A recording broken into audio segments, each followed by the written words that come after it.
Swayam Prabha. Digital India. Educated India.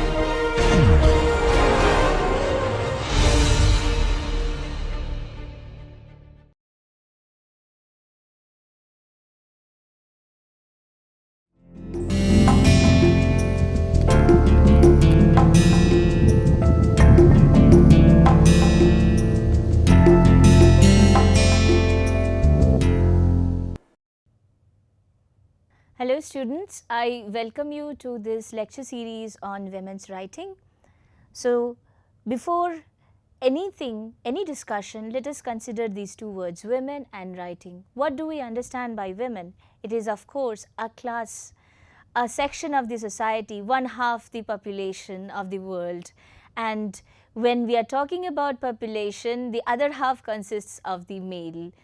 And again, there are differences between these two words, male and men, female and women.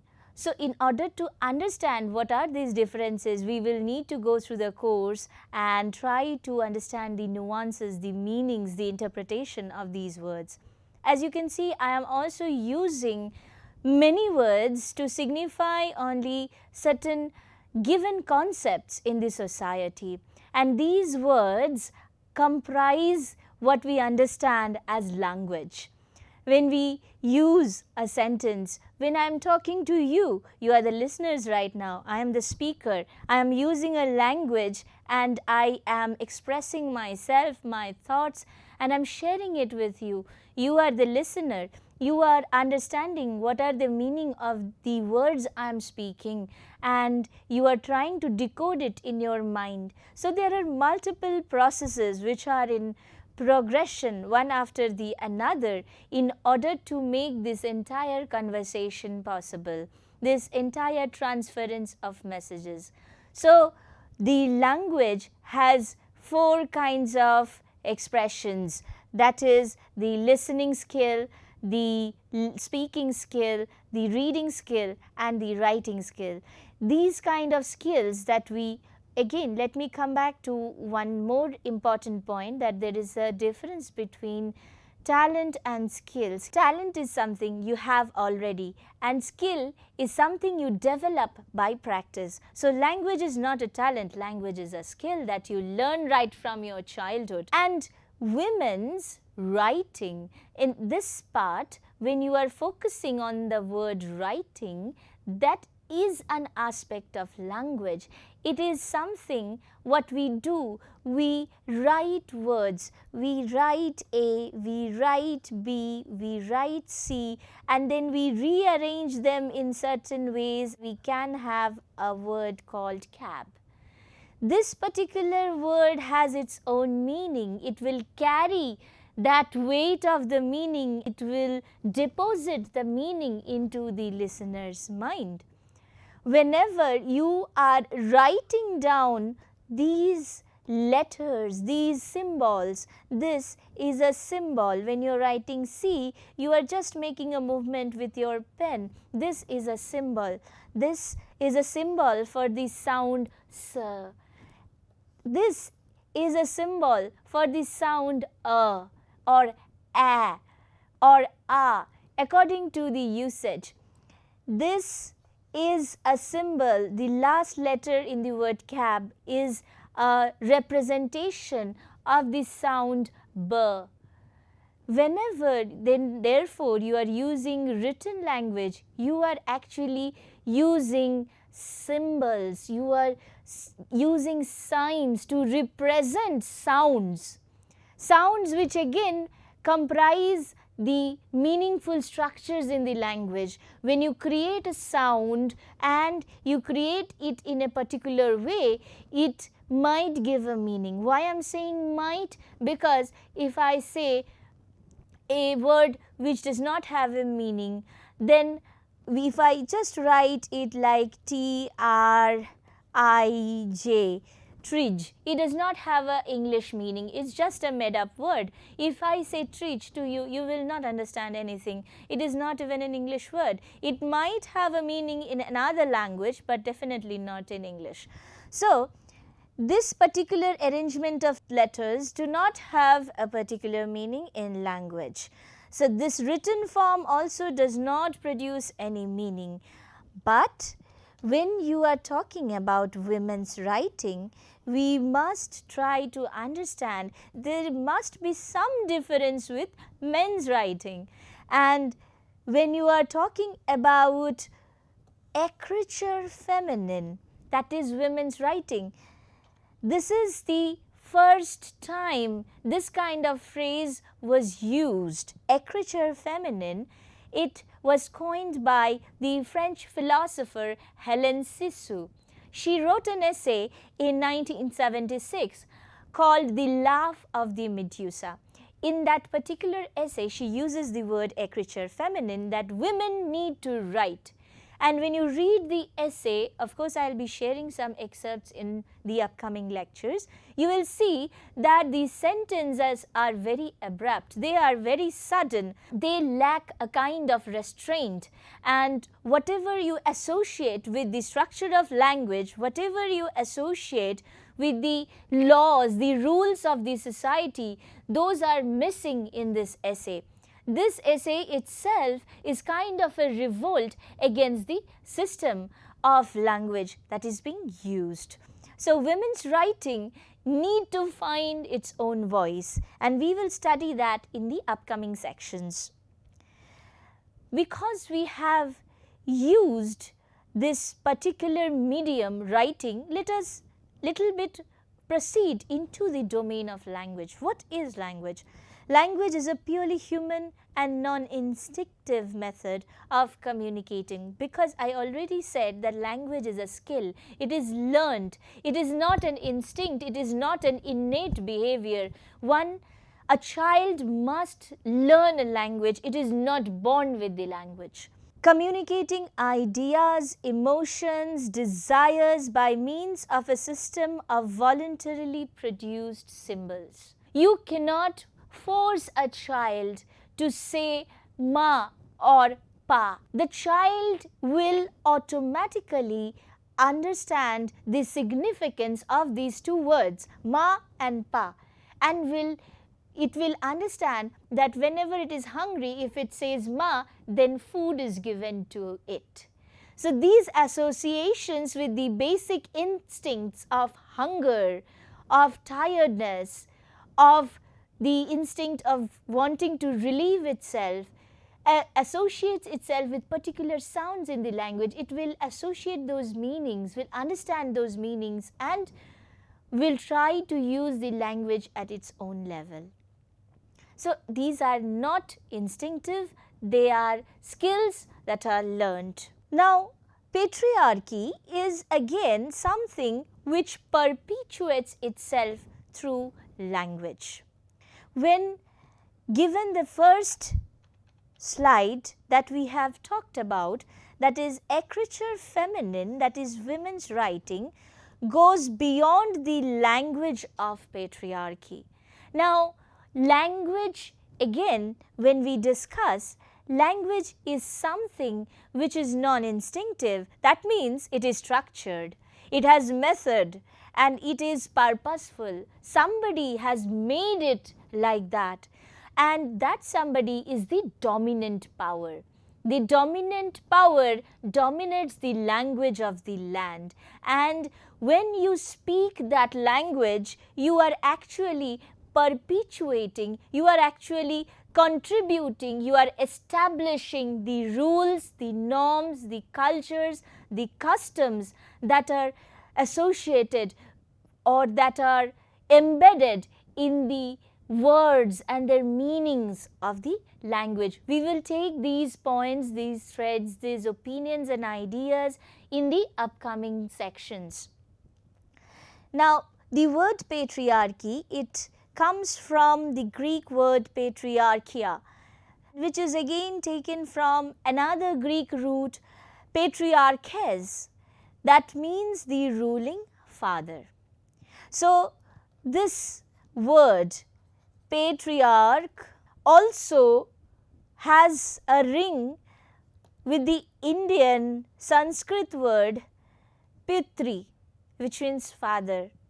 German, Peter, again it means father. So these associations of the per sound with the father figure is common. It is common in many languages. Even when you say papa, you are actually referring to that same common language accessories. Moving on to the next point, women's literature must emancipate itself from the accepted models and guide itself by its own impulses. So this is something women's literature must endeavor to. That is what the English philosopher and member of parliament John Stuart Mill already said in 1869. It took almost 100 years to come to this point, to come to Écriture féminine. Right from 1869, the world has been trying to move forward towards the language of the women, towards the writings of the women. In this essay, The Laugh of the Medusa, we see such manifestations.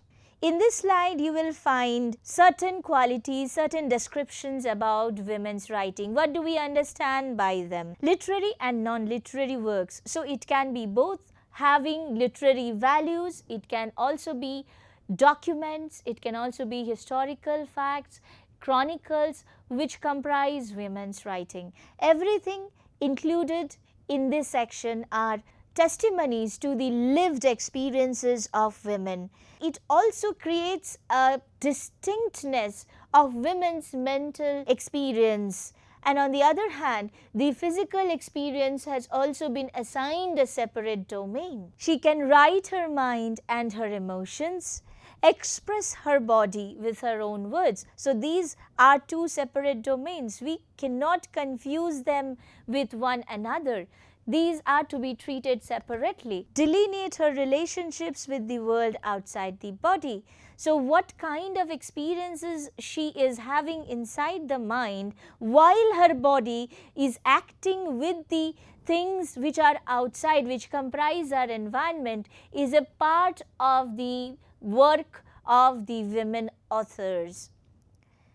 Writes her struggle against slavery, alienation and gender inequality. So these works which are being considered under the field of women's studies, they talk about the kind of slavery that women experience in any household, the kind of alienation. This particular term alienation will be discussed in lecture number 2 when we discuss Marxism, and gender inequality, which will be again discussed in the upcoming slides. Before we move on to the next topics, there are certain key terms that we need to consider. Number 1 is gender. What is gender? What do we understand? The behavioral, cultural or psychological traits typically associated with one's sex.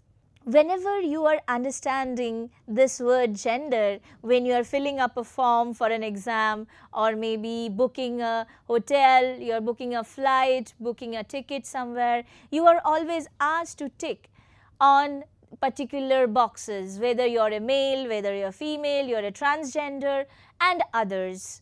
But this has come only in practice in the recent years. Before that, there used to be only 2 boxes, men and women. So because of the dawn of this kind of discourse, because of the arriving of the gender studies in the field of academia, the common people have tried accepting the multiple gender theory and reality. Next, linguistics, the study of human speech including the units, nature, structure and modification of language. When you try to deal with language from the scientific point of view, when you try to characterize language, when you try to understand the underlying rules of the language, the laws of the language, the method in the madness of the language, you need to study linguistics. And linguistics, like I told you, plays a very important role in constructing the idea of gender, in reinforcing patriarchy through language. So linguistics is the key. It unfolds in front of the viewer how language functions to dominate women and make the males, the masculine, the men, the superior ruling factor, the sovereign ruling factor. Alienation is something which happens to you when you are devoid, where you are denied of anything that you deserve. Suppose you have a right to the property and you are not given the right, you are separated from the right, you are denied that right, you are being alienated from that property or that source of income. When you have your inclinations towards a particular tendency, maybe you think that you conform to a particular idea, but under the social pressure you are not allowed to associate yourself with that idea, you are not allowed to identify yourself with that kind of notion, you are facing alienation. You are taken away and locked up in an area where you do not feel comfortable, where you feel that your rights have been taken away, you are stripped of your rights, and you have some sense of loss in yourself. A withdrawing or separation of a person or a person's affections from an object or position or former attachment. So, a child can be alienated from its mother, a husband can be alienated from his wife, a parent can be alienated from its wards. So, all the time when you are losing something, you have the sense of loss in yourself, you are facing alienation. We will also discuss this in the terms of materialism in the second lecture. Women's writing and why do we need to know?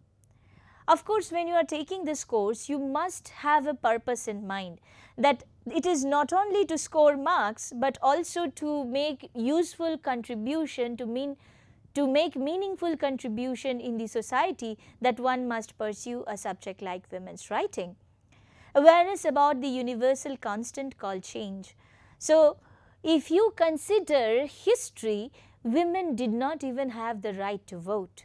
And now, fortunately, most of the countries of the world, suffrage, that is the right to vote, has been granted, which is again very unfortunate that it has to be granted.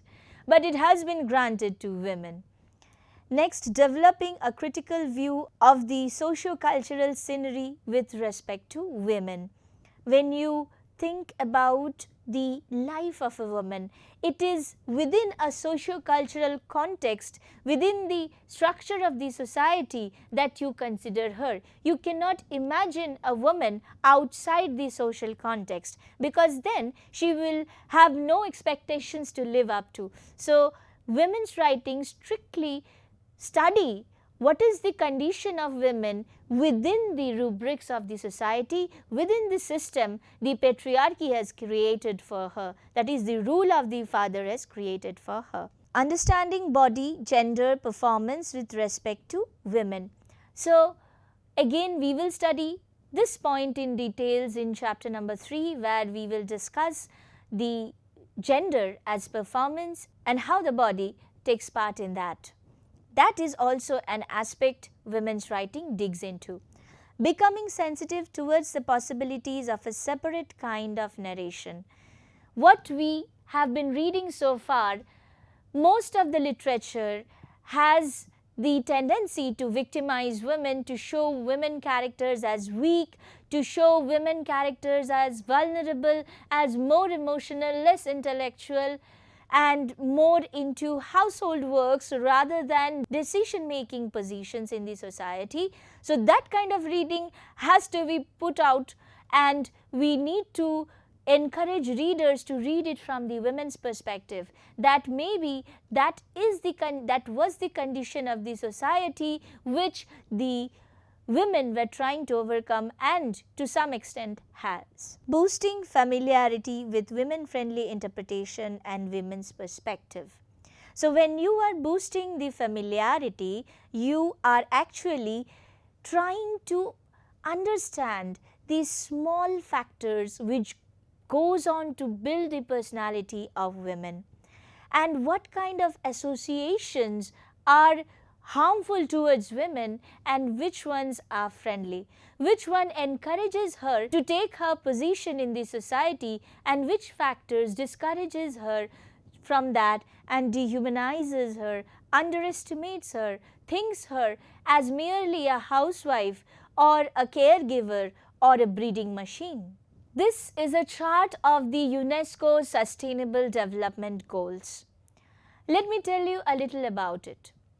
The UNESCO has circulated these Sustainable Development Goals to the signatories, those who have pledged to follow through this particular decision. India is one of them. Here you can see right from number 1 to number 17, we have all these goals to follow. All the countries need to go through these things, and after 2025 or maybe 2030, they need to submit a report. When they will be submitting a report, the UNESCO or the United Nations organization is going to consider how much goals those countries have been able to establish or achieve. So you can see the first one is no poverty. Once you have money to go by, zero hunger, you will be able to buy food for yourself. You will be able to keep yourself healthy. Once you have accomplished keeping yourself healthy, then only you will go for education. And once you receive education, you will certainly realize the necessity of gender equality in the society, because that is one of the prime factors which contributes to the sustainable development. Now let me tell you what is sustainable development. When a society develops, there are two possibilities. Either that development will be undone with time, either the society will stop developing, or it will go back to the underdeveloped stage, or the government or the people will keep on investing money, more and more national wealth into the development of the society, and due to the explosion of the population in all the countries, the government will be investing more and more. But if we think of sustainable development, if we think that we can devise ways in which we can keep that development stable, instead keep that development stable without investing further, that will be the truest kind of development which will be able to sustain itself. For example, when you walk by a tree around you which is very big and green and bears fruit, do you need to water that tree? I guess no. You can, but you do not need to, because the tree has grown roots long enough to keep its life liquids within itself. If that same tree, when it was a small plant, would have not been given water by the passers-by, that same tree would have died. But the passers-by, whoever planted that tree, the gardener, the person who took care of that small plant, watered it at that time. And once it was strong enough to feed itself, it did not need any further help. It sustained itself. So that is kind of sustainable development in the society also. If we start investing into all these spheres right from the very beginning, maybe in some 20-50 years from now, we will be able to go in the path of development which will be able to sustain itself. This is a brief overview of the course, and these are the women writers whom we will be discussing in the following lectures. Mary Wollstonecraft, Ras Sundari Devi, Emily Dickinson, Charlotte Perkins Gilman, Catherine Mansfield. You can see the countries they are from: England, India, America, and New Zealand, Mahashweta Devi from India, again Sylvia Plath, America, Kamala Das, India, Eunice D'Souza, India, Alice Walker, American, but she belonged to the Afro-American community. So these authors that we will be discussing are from different cultures. They will have different kind of experiences, because again, if you just rewind maybe a couple of minutes back, I was talking to you about the women figure in a particular socio-cultural context. All the women figures, the women characters who are addressed or portrayed or delineated in their works, they belong to different cultural contexts.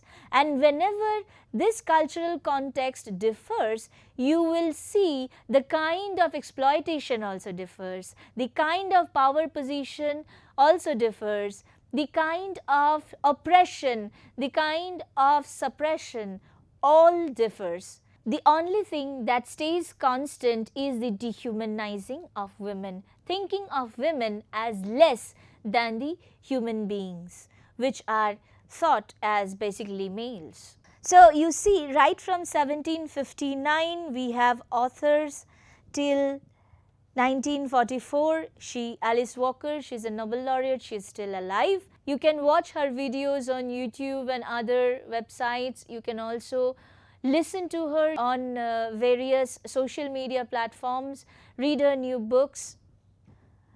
Mary Wollstonecraft was writing from 1780s. She mostly wrote non-literary texts. That means not fiction, not novels, not short stories. They were pamphlets and essays, discussions and discourses on the rights of women. Ras Sundari Devi, 1809, she wrote an autobiography, Amar Jibon, My Life, which has been translated into English. Originally she wrote in Bangla.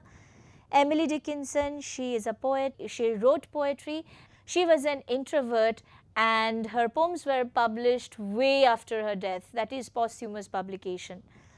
Charlotte Perkins Gilman, American, she wrote novels and delivered lectures on women's mental health and the rights of women and how women must try to overcome the male dominance. Catherine Mansfield, she was also a journalist. She wrote essays and short stories. We will be reading one of them. Mahashweta Devi, she was also a very important personality. She won the Sahitya Academy as well as the Gyanpith Award in India. She wrote novels and short stories, and alongside that she also wrote some literary articles in some local newspapers for the common people in Bengal. Sylvia Plath, she wrote poems, novels and short stories. Kamala Das, poems, autobiography and short stories. She is very well known for her confessional mode of poetry, where she talks about her own life and most of it is true. Eunice D'Souza, she is also a poet. She wrote a lot of poems, literary criticism and novels. So all of these people contribute a lot towards women's writing. Alice Walker is still alive. She belongs to the Afro-American community and she wrote novels, short stories. One of the novels we will be studying in this course. These are some philosophers that we will be studying alongside the women writers. When you are pursuing the study of women's writing, you must understand that writing cannot be discussed or interpreted or brought into discourse all by its own. It will require some kind of association with the realities of life. What best other than philosophy to link literature to reality? So these philosophers played a key role in interpretation of the texts.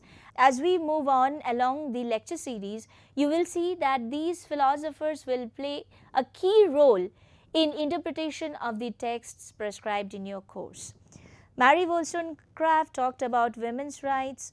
Virginia Woolf, she talks about women's existential dilemma, whether I am living at this present moment, whether I should kill myself because I am an object and I am a passive thing, this kind of understanding of women she expressed through the stream of consciousness technique in her novels.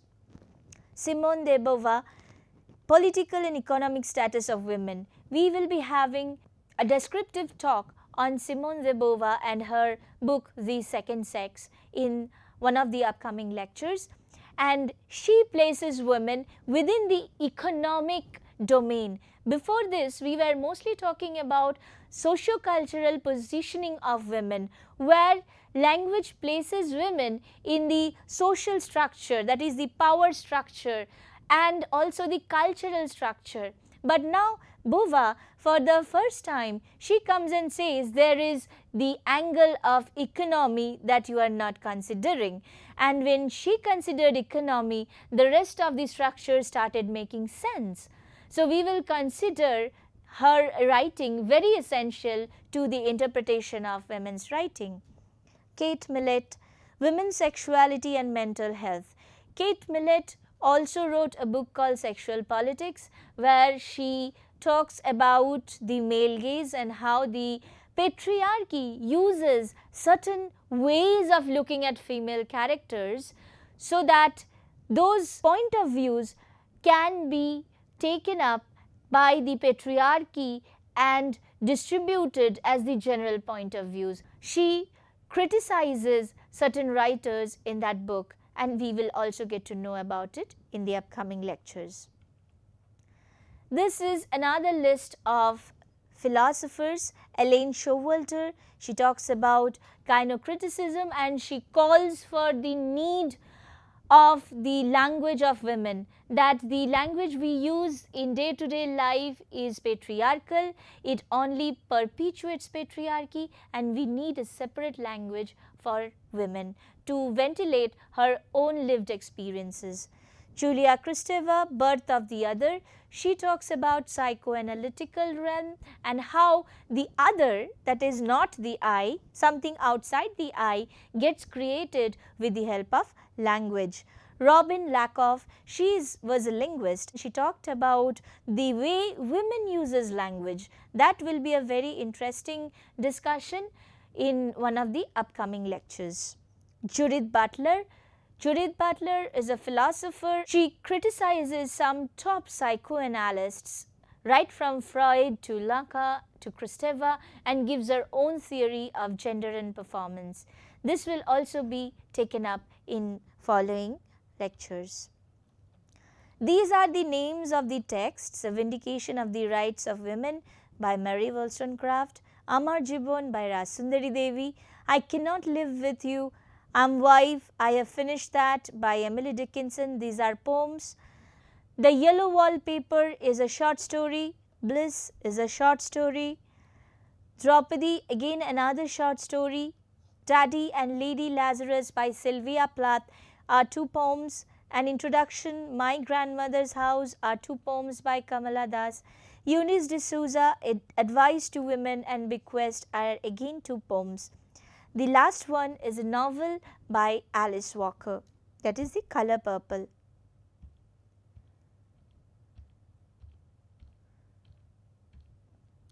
Now we will try to understand what is the relationship of women's writing to all these fields. You have in front of you history, political science, linguistics, philosophy, medical humanities, psychology, economy, and environmental science. When you go back to the slides I have presented before, you will see that there are references to linguistics, philosophy, history, political science in the form of politics, psychology, economy, but we are yet to discuss medical humanities and environmental science. So what are these two areas? Medical humanities talks about the women's body.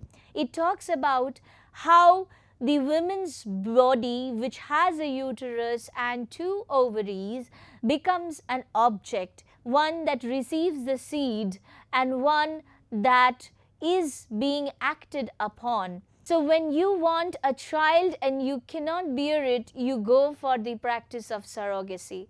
And the woman who is a surrogate is renting her womb. So all of these things, all of these experiences are part of the medical humanities. Women who are renting their womb because they are very poor, this brings a lot of ethical questions into the debate. And when once women start writing about their experiences, it becomes something which is very essential to women's writing, because one of the key areas of emphasis here is women's lived experiences. We must also understand one very important thing, that literary theories cannot survive on their own, and texts also cannot survive on their own. For example, you write a book, nobody reads it. What do we care? Nobody cares for what the book is about. And if you extend that same example, you write a book, somebody reads it and does not draw any inference, does not associate with the writing, then again your writing fails. Somebody takes the book, reads it, interprets it according to his or her opinions, draws some kind of inspiration from that book, and tries to look at life from the point of view of the book that makes you as a writer immortal.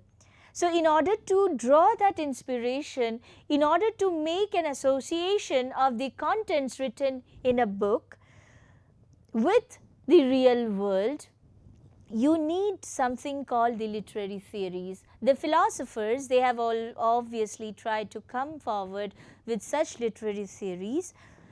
The use of these literary theories are as lenses.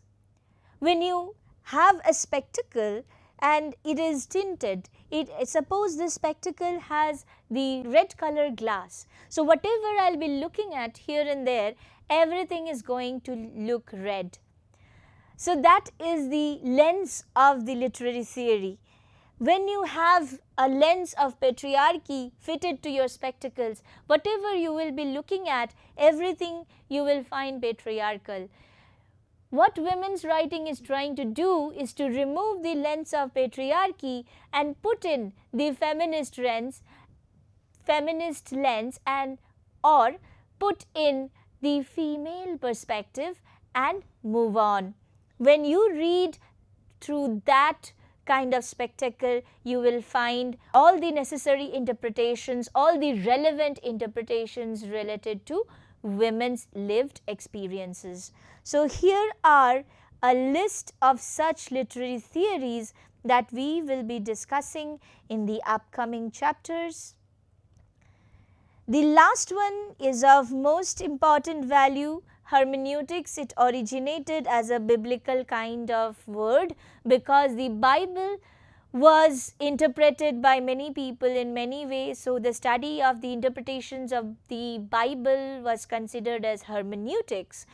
But later on, the word changed its meaning and it became open to all sorts of interpretation. So whenever interpreting the women's character in a text, here this kind of hermeneutics plays a very important role. Whenever you take a book, you read a woman who is being harassed, you can either think of her as a victim or take a lesson so that, okay, something like that happens, I need not to think myself as a victim. Because when I think myself as a victim, as a woman victim, then I am doubly victimized. One is somebody is doing me wrong, you are wronging me in the first place, and the second place is I am wronging myself thinking that I am a woman, and that it itself is a kind of a mistake. The other points, gender, which are masculinity and femininity, whenever there are characters in the texts, we see them as separate genders. Either they will be masculine or there will be feminine. And if they try to overlap each other, we call them transgender, and that is how we have stiff opinions in our head. We need to release that pressure, we need to think about it further, create a domain where these identities are fluid. Narrative, which is a form of the text. any short story, any way of narration, any story, anything that has a beginning, a middle and an end and serves a purpose. Not something which is akin to history, which are only full of facts and not linked together. So in order to have a narrative, we need to have some underlying morality. We need to have some underlying truth of the writer. Next, psychoanalysis, narrative unconscious. Whenever you are studying a text, whenever you are reading a book, you will see that there are meanings which come up to you but are not directly written. That means there is a conscious of the text and there is an unconscious of the text which is not clearly written, which is only hinted at. For example, you have a conscious self, the one which acts in day-to-day life. You go out, you look at yourself in the mirror, talk with your friends, you go to the shopping mall, you buy items, you have a sense of the reality. All of this is controlled by your conscious self. But when you are sleeping, you are dreaming. In your dreams come faces whom you have never seen. In your dreams come many ideas, many thoughts, all mixed up and jumbled, and you cannot identify them separately.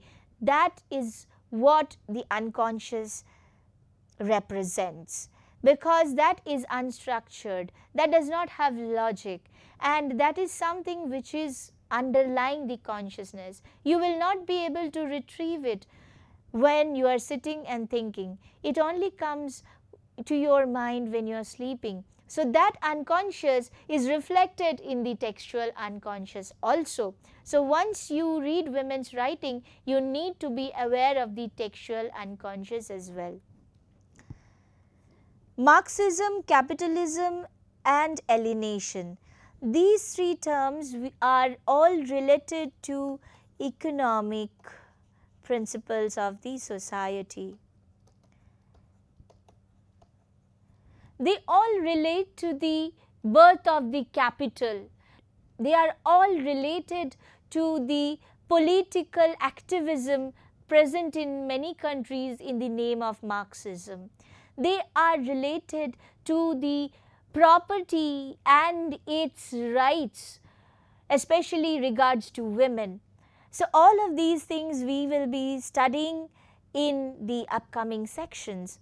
Hegemony is also another power indicating term. Hegemony mostly talks about dominant position and subservient position. One must be at a point where there is a disparity between two halves. One is the dominating half, the other is the subservient half. And whenever there are two unequal halves, of course they are not halves when you are calling it unequal. When there are two unequal parts, there is a difference in the power, and this particular difference in the power makes this part even stronger, and they assert their opinions on the lower part. Mostly what happens is the maximum number of participants in one part makes that part more powerful. In many cases, you can go and see in classrooms, in job sectors, you can go and see in classrooms, in employment sectors, in many areas, public field, mostly the men dominate. The men come to work, the boys go to study, the women are still absent in lots of places. So that clearly implies that there is a disparity, and that also perpetuates the idea of hegemony, that one group will have power over the other group. Now moving on to the popular notion of feminism. What does Merriam-Webster dictionary say about feminism?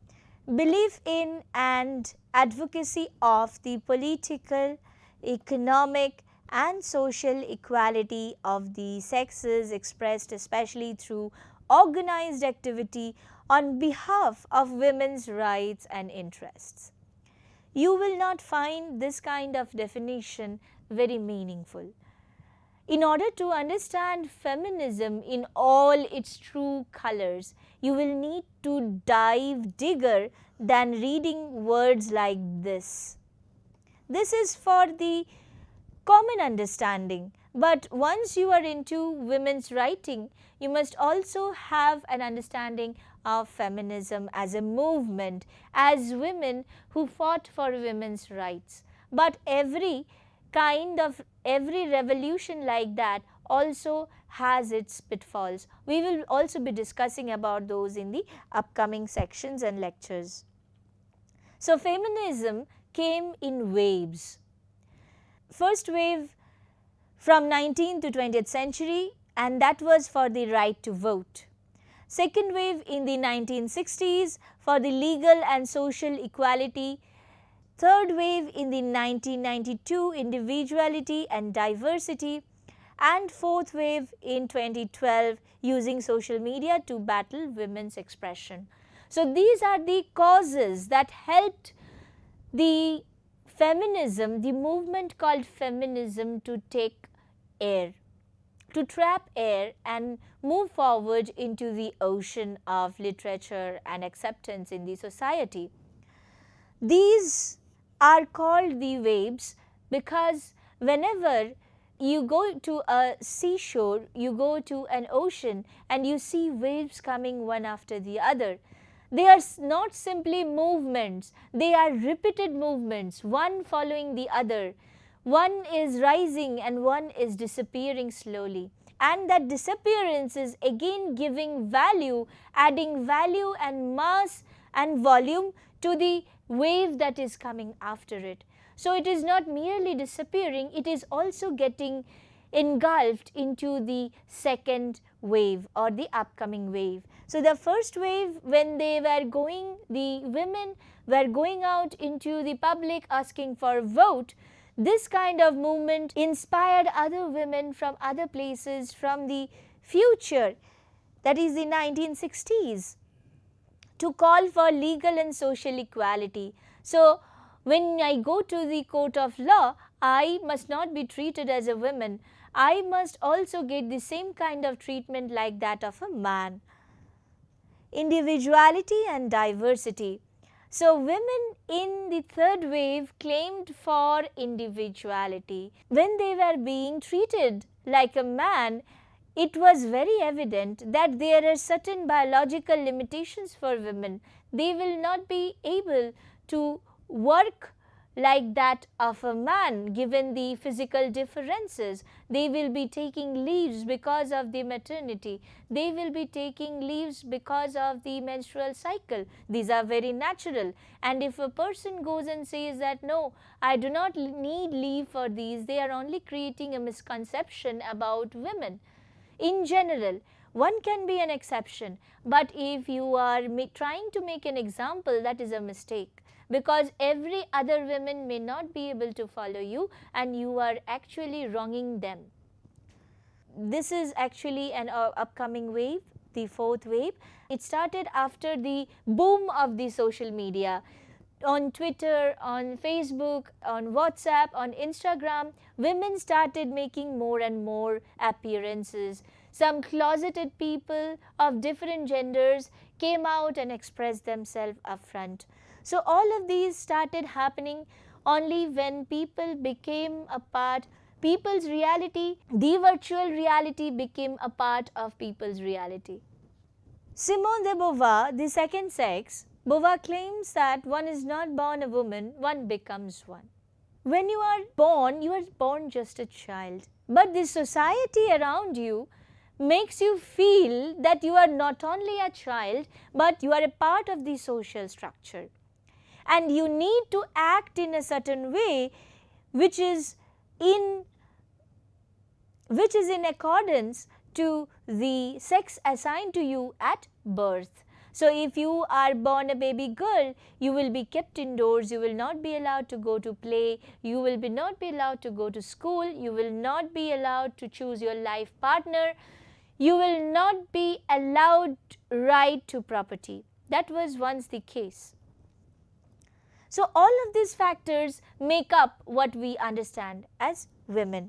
Now, here is a very interesting quote from Adichie, "We should all be feminists." It was a lecture which was delivered in 2012.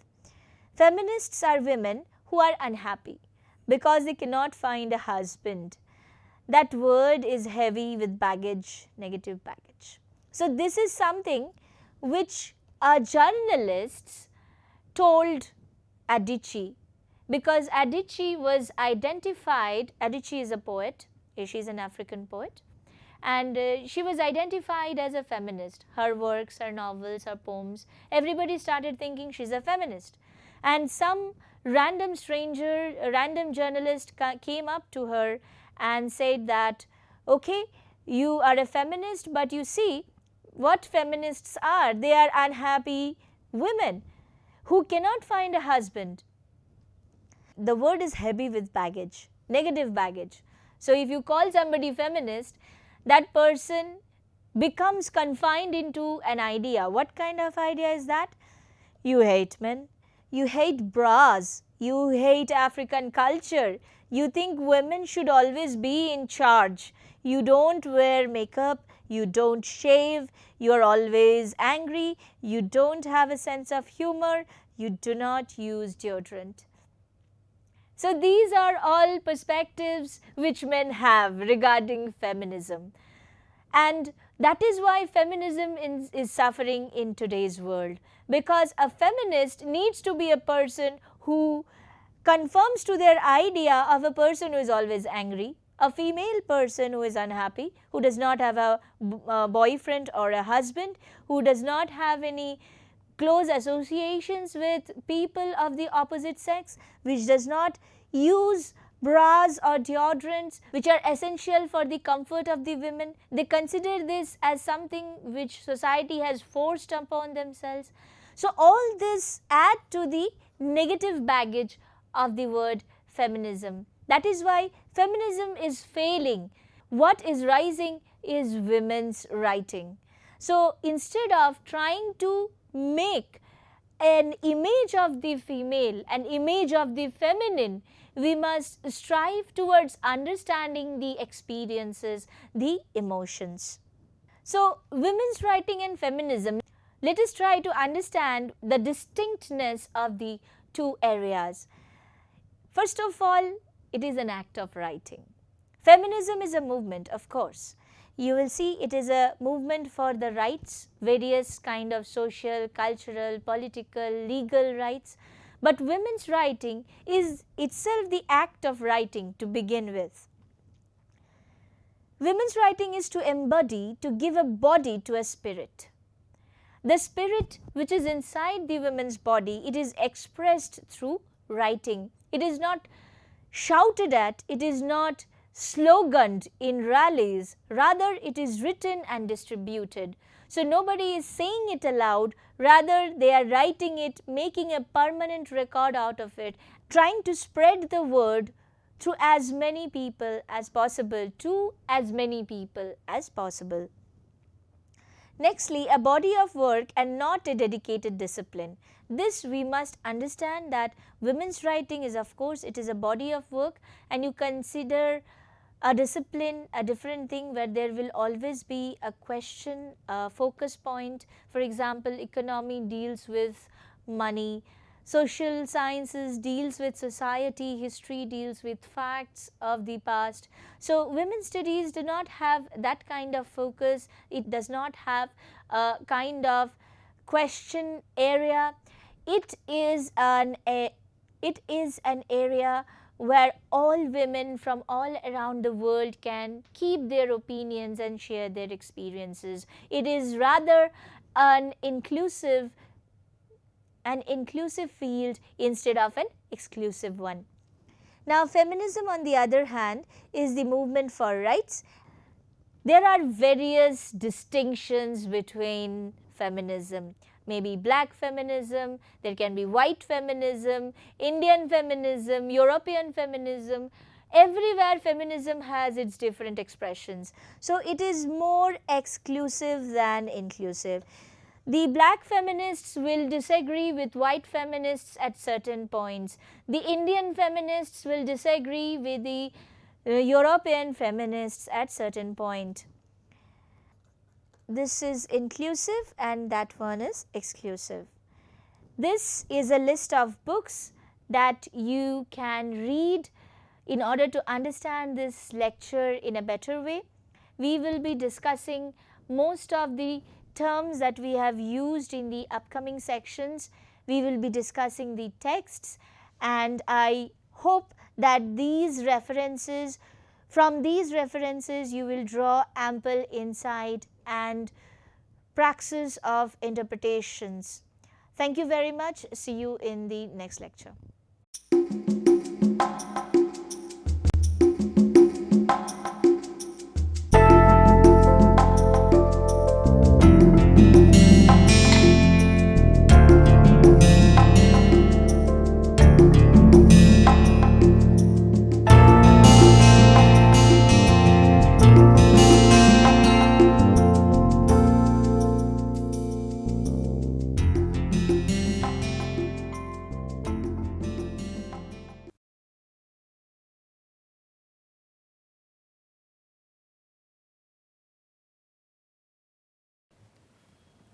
Understanding oneself, understanding others, understanding society at large, understanding the nature, these are all driven by basic human curiosity.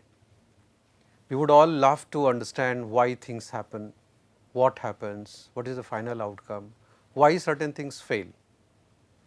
These are all exercises that we perform in various domains of knowledge.